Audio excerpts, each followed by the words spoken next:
how much am I spending on Illuvitars? Now, this is by no means any financial advice or any suggestion for you to go and do the same as me or anything like that. But I'm just going to give a breakdown of kind of how I'm looking at Illuvitars, just talk about my personal thoughts and opinions on how I view this entire thing playing out.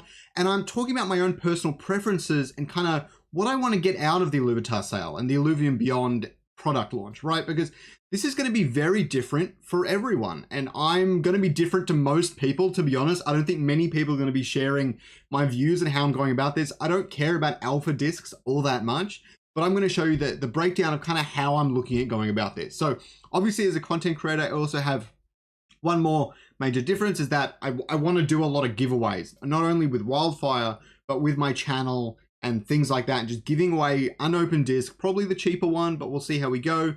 And even things like organizing my own disc battles and things like that, and having something with me to enable me to do that. And not to mention opening all the discs for content and opening all the discs for figuring out the odds and chances and things. If you want to learn the chance about Illuvitars, subscribe. It's going to be coming, don't worry. Okay, so here's my current breakdown strategy. Now, this isn't perfect. I'm still messing around with it. The problem is I'm not going to settle in on anything until I see them start to get open. Now, obviously I have to buy some alpha discs because there's a chance they sell out really quickly and I definitely don't want to miss out on one. So I'm going to be there on the second it drops and I'm going to get me some alpha discs. So that's for sure. But for the normal discs, I'm not overly fussed. I'm going to be waiting and taking my time a little bit and kind of seeing what's happening. I'll probably be doing the odds on the fly and be doing lots of streams and content on the day to make sure that I'll be creating it anyways. I might as well show you guys as I do it. Otherwise I probably won't have the time to. But yeah, so currently my allocation is about 5% for alpha standard discs and 25% for alpha mega discs. Now, I might not even get any alpha standard discs. I'm not quite sure. Again, the current odds system and how it works is an alpha mega disc has a guaranteed Illuvitar with 1000 power rating or more. I have no idea how that works into things. What is 1000 power rating? Can a tier 1 with a rare expression be 1000? Or does it have to be a tier 3 with even the earlier expression? All of that makes a big difference to how I go about this because completing the collections is probably where my focuses lie here. So if we take another look at it, the alpha standard disc I'm not too fussed with. I'll probably end up giving these away at some point or selling them later on. The alpha mega disc is purely an investment play for me.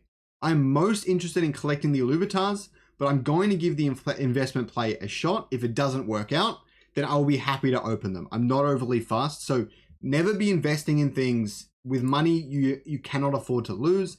And don't think of any of this in Illuvium Beyond as a way to make money because there is a very, very good chance, it's almost impossible you're going to make some sort of bank from Illuvitars, okay? So always keeping that in mind. So as for the alpha mega disc, I'm probably going to get 25% of my allocation. That's just to hedge kind of my funds. I don't think they could go down in price. Who knows? It doesn't really matter to me. I'm happy to open them either way, which is kind of the way that I'm taking a look at this. So we get to the more interesting stuff, the standard discs and the mega discs. Now this allocation could flip and flop around really quickly, okay? So the first thing to point out is I absolutely want at least 100 standard discs. That's important to me, probably closer to 150, because I'm definitely making a video, open 100 discs or open 200 discs. I haven't decided yet, but that video I'm making. So that is really important. But if I make my own judgment calls based on the odds and the rarities and things like that, and I decide that mega disc makes more sense for me, I'll probably switch up the allocation quite a bit. And I'll go 30% standard discs and maybe 30% mega discs and try and get as many of them as I can because they just seem, the way Aaron's talking about them and stuff, they seem really good. The fact that it would take 12 standard discs to kind of get that 1000 power rating Illuvitar.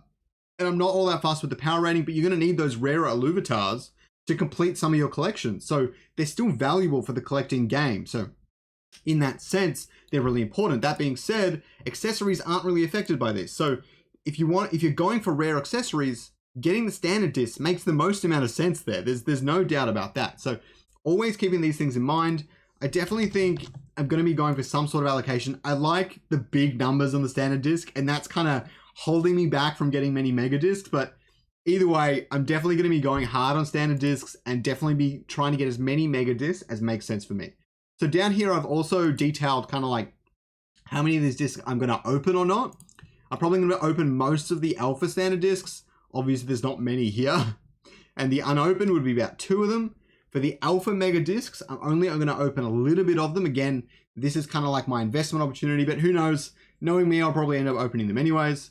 The standard discs, I'm going to open a majority of them. Again, as I was saying, a lot of them I'm going to use for content, giveaways, that sort of stuff. So I'm going to try and get as many as I can, and maybe not even open that many.